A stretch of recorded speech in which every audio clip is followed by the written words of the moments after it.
Just got your new Garmin Venu 3? Let's get it set up. In this video, we'll walk you through pairing it with your phone, step by step. Download the Garmin Connect app from the App Gallery, Google Play Store or App Store, and install it. Make sure Bluetooth is enabled on your phone.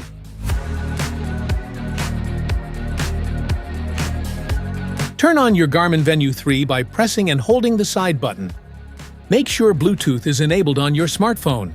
When the watch powers on for the first time, it will automatically enter pairing mode.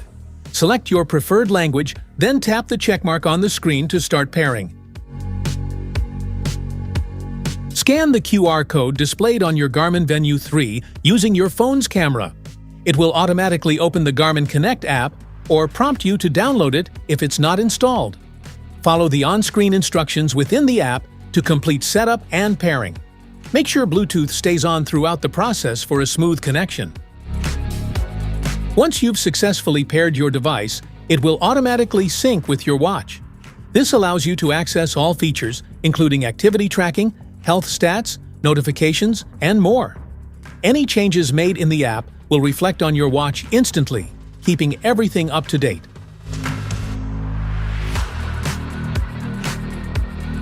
And that's it! Your Garmin Venu 3 is now paired and ready to go. If this video helped, give it a thumbs up and hit subscribe for more handy tips. Thanks for watching.